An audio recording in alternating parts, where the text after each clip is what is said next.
Parte 1 de 8. Una agenda de papel entre algoritmos. Me echaron por ser demasiado tradicional. Hoy ellos intentan unirse a lo que construí. Me llamo Julián Fuentes. Tengo 51 años y durante casi 2 décadas fui el director comercial de Lirio Azul Editorial, una de las casas editoriales más antiguas de Barcelona. Entré cuando la empresa apenas tenía 30 empleados y sobrevivía a duras penas entre gigantes que apostaban por las cifras y los algoritmos. Yo creía en otra cosa, en los libros y en las personas que los hacían posibles. Durante años mi método fue simple. No usaba CRM ni dashboards con gráficos de colores. Usaba mi libreta negra, mi móvil y mis piernas. Visitaba a los autores, conocía a los libreros por nombre, cenaba con distribuidores. En lugar de métricas, tenía relaciones. Y funcionaba. En los últimos 5 años, mi equipo representaba más del 60% de los ingresos anuales de la editorial. Pero entonces llegó ella, Catalina Torres, MBA en tecnología editorial, ex ejecutiva de una startup en Berlín. Joven, brillante, impecable. La contrataron como nueva CEO con la misión de transformar digitalmente la empresa.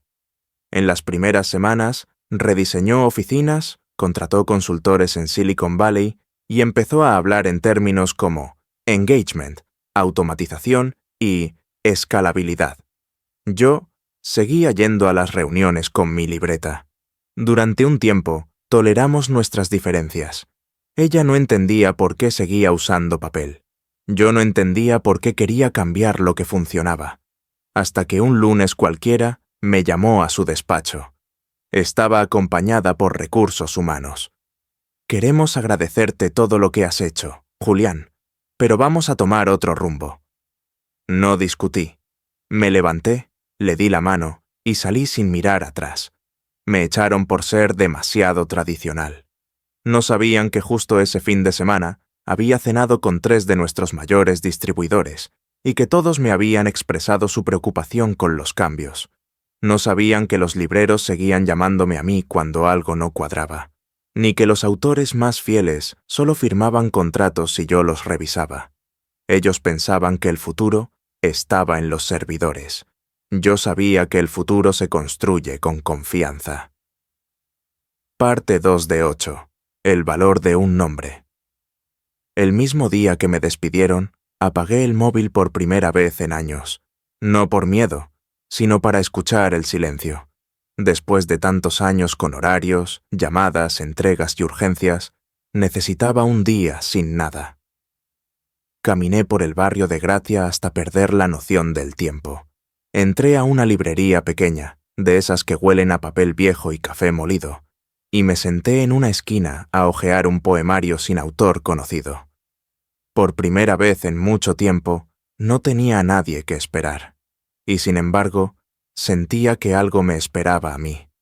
Esa noche, al volver a casa, encendí el móvil. Tenía 48 llamadas perdidas, 19 mensajes de voz y casi 80 mensajes de texto. La mayoría de ellos de editores, libreros y distribuidores. Todos decían lo mismo. ¿Qué ha pasado? ¿Es cierto que ya no estás en Lirio Azul? ¿Qué harás ahora? Si decides algo, cuenta conmigo.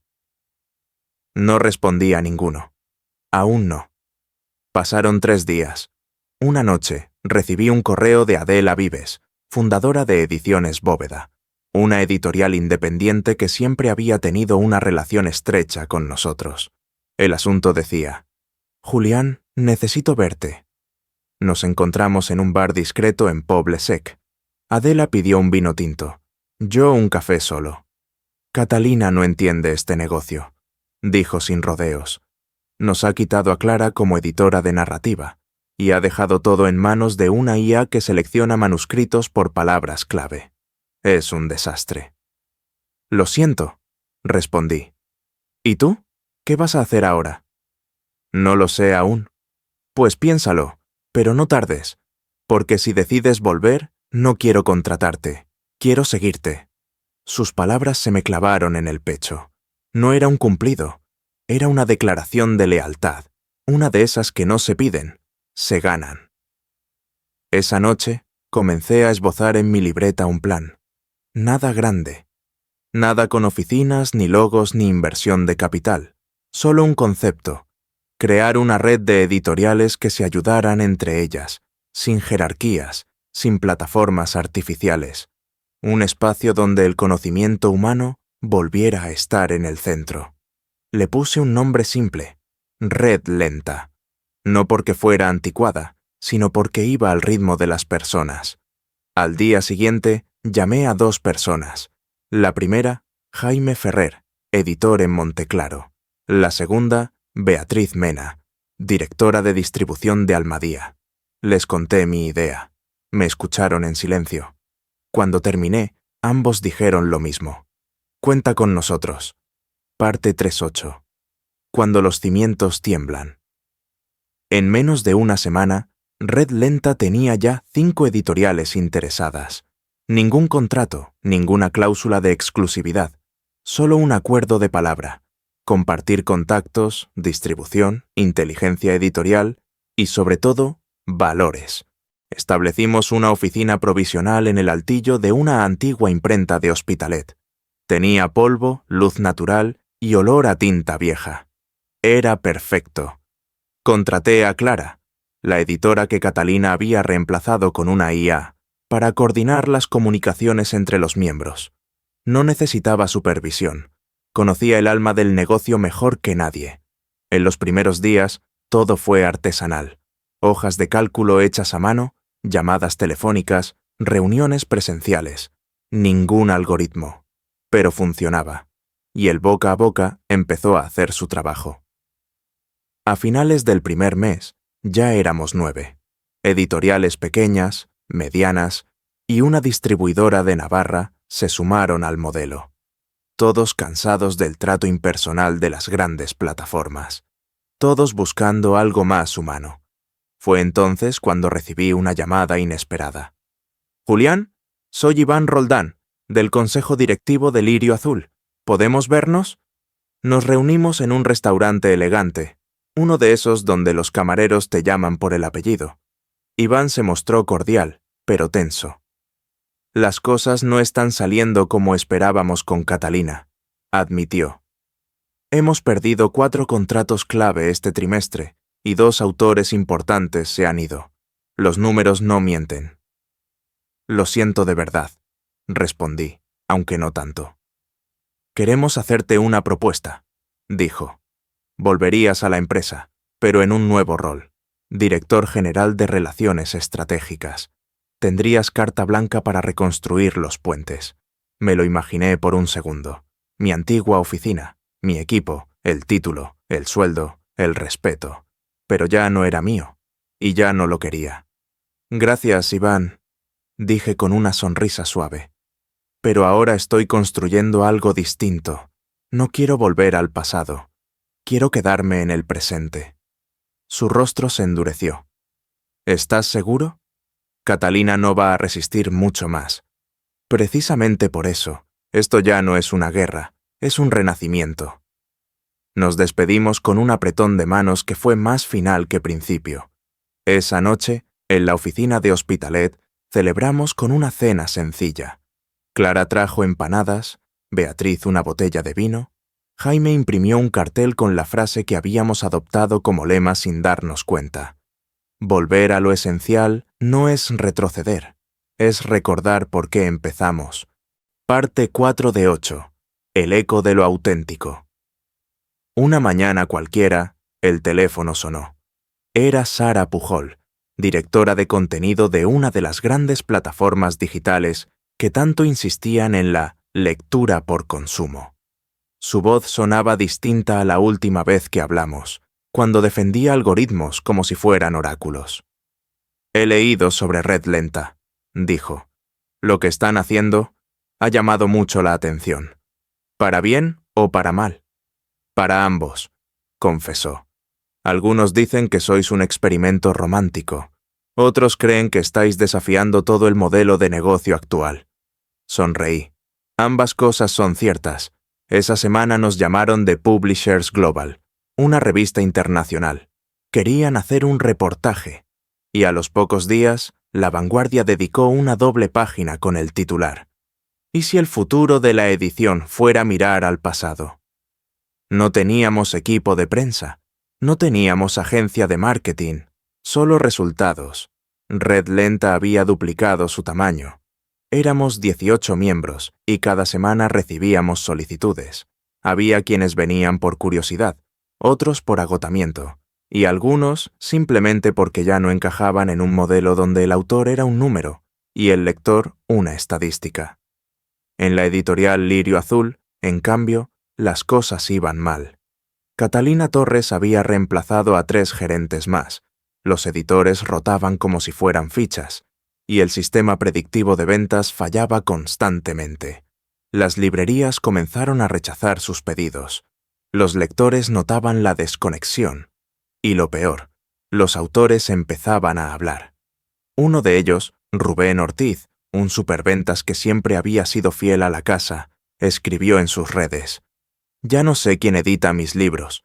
Solo sé que alguien decide si valgo según cuántas veces me comparten en TikTok. Extraño los tiempos en que Julián me llamaba solo para saber cómo estaba». El post se viralizó, y con él algo cambió. No era una estrategia, no era un ataque, era la verdad resonando. El tipo de verdad que no se puede programar. Esa misma noche recibí un mensaje inesperado. Catalina. Solo decía: ¿podemos hablar? No respondí de inmediato. Apagué el teléfono y salí a caminar. Respiré hondo. Y supe que, a veces, el mayor triunfo no es destruir a quien te hirió. Es verlo enfrentarse al mismo vacío que quiso dejarte a ti. Parte 5 de 8. La llamada que no cambia nada. Respondí al mensaje de Catalina 2 días después. Breve. Neutral.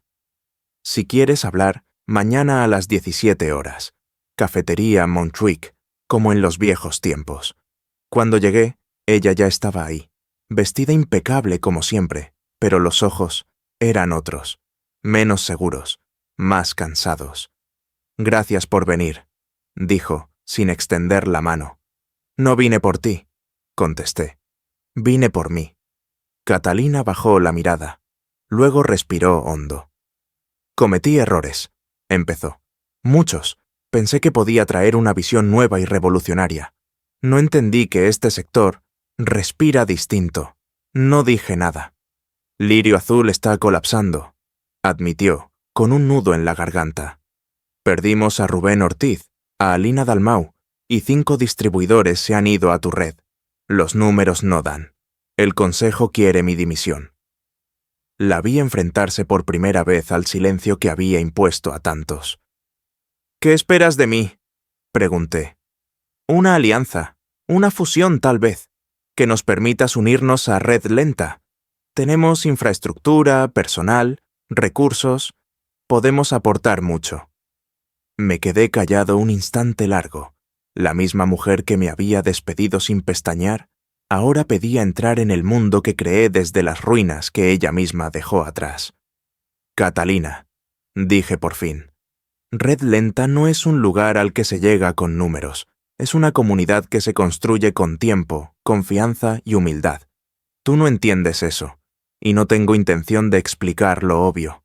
Sus mejillas se tensaron, no de orgullo, de resignación. «¿Entonces es un no?» «Es un no estás lista. Tal vez algún día lo estés, pero no será hoy. Y si algún día vuelves, no seré yo quien te reciba». Me levanté. Dejé unos euros sobre la mesa. Catalina no dijo nada más, ni un intento de negociación. Solo me miró como quien ve cómo se cierra la última puerta. Esa noche, en la oficina de Hospitalet, actualicé el mural donde anotábamos frases que nos definían. Añadí una: «La gente no sigue a los visionarios, sigue a quien los ve». Parte 6 de 8. Lo que no se puede comprar. Pasaron 2 meses desde aquella reunión con Catalina. No volvió a escribir, pero su silencio resonaba más fuerte que sus discursos de transformación. Mientras tanto, Red Lenta no solo crecía, se consolidaba. Ya éramos 26 miembros, y por primera vez participamos como bloque en la Feria del Libro de Madrid. No con un gran stand, solo una mesa larga, muchas sillas y una pancarta sencilla. Aquí se escucha. La gente se detenía, preguntaba, tocaba los libros, hablaba con los editores. Era como si hubiéramos abierto una grieta en el sistema, y por allí entraba de nuevo el aire fresco. Una mañana, durante la feria, me llamó Rubén Ortiz. Su nuevo libro, publicado con una editorial de Red Lenta, había superado las ventas de todos sus anteriores lanzamientos con Lirio Azul. No fue solo el marketing, me dijo. Fue el cuidado, las conversaciones, el proceso. Me sentí autor otra vez, no producto. Esas palabras valían más que cualquier informe financiero. Esa misma semana recibimos una carta formal del Consejo de Lirio Azul. Esta vez no venía firmada por Catalina. Ella ya no estaba. La misiva pedía una reunión exploratoria. Posibilidad de alianza. Integración parcial. Propuesta abierta. La debatimos entre todos los miembros. Algunos estaban a favor. Tienen recursos, decían. Otros escépticos. ¿Y si es solo una maniobra para absorbernos y disolvernos? Al final, la votación fue unánime. Number no, porque despreciáramos a Lirio Azul, sino porque entendimos algo fundamental. Lo que construimos no puede comprarse, ni negociarse, ni firmarse. Es confianza, es tiempo, es resistencia. En privado, escribí una nota para mí mismo, que pegué en la puerta de mi escritorio. Si algún día preguntan por qué funciona, recuerda que empezamos sin querer ganar.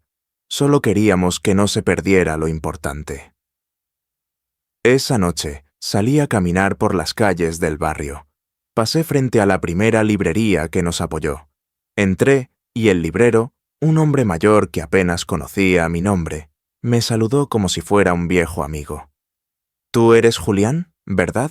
El de Red Lenta». Asentí, sin decir nada. «Gracias», dijo simplemente. Y con eso bastó. Parte 7 de 8. El precio del respeto. Un viernes por la mañana, mientras revisábamos las propuestas para el primer premio editorial interno de Red Lenta, una iniciativa para destacar autores emergentes, recibí una llamada inesperada.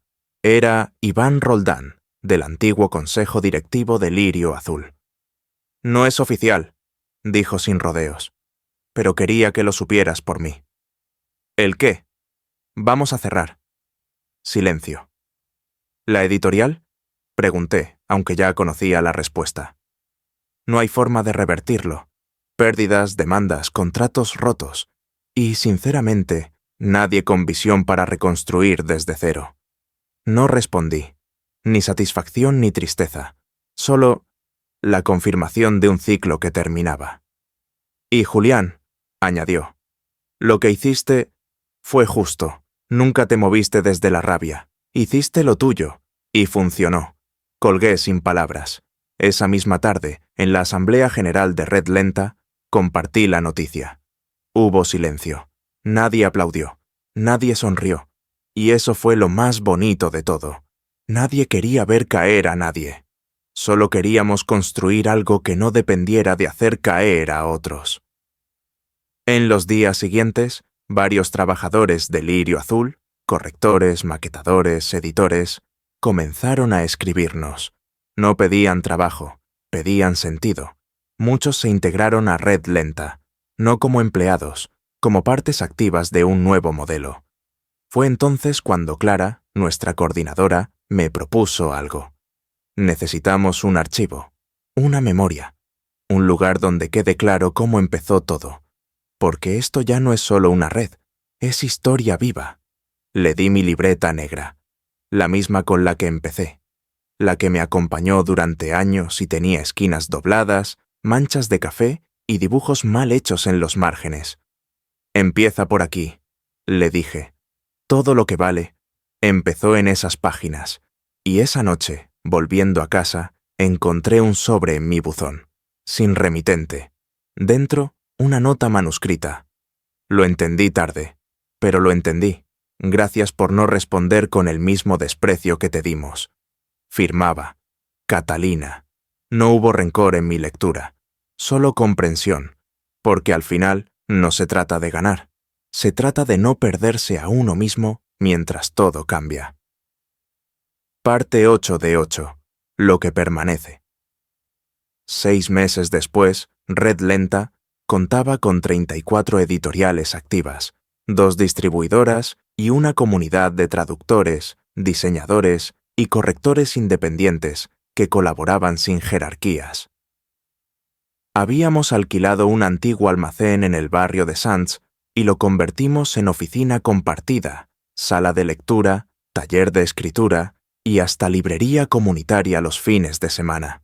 No éramos una empresa, éramos una idea con cuerpo. Un martes por la tarde, mientras Clara organizaba el archivo físico con mi vieja libreta y Jaime coordinaba una reunión por videollamada con editores de Chile, recibí un mensaje de Rubén Ortiz. Julián, este viernes presento el nuevo libro en la Feria de Guadalajara. ¿Vienes conmigo? Me hizo sonreír, no por el viaje, sino por la invitación. Acepté. Durante el vuelo, pensé en todo lo que había cambiado desde aquella mañana, en que me dijeron que mis métodos eran obsoletos. Pensé en las reuniones con distribuidores en cafeterías, en las presentaciones hechas a mano, en las cartas de agradecimiento que aún guardaba. Al aterrizar, me recibió Rubén con un abrazo sincero. Caminamos por los pasillos de la feria, entre miles de libros y autores, y me señaló algo al pasar, un cartel enorme que decía: Organiza, Red Lenta, porque editar es confiar. Me detuve frente al cartel. Cerré los ojos un instante. Respiré hondo. No había venganza, no había trofeos.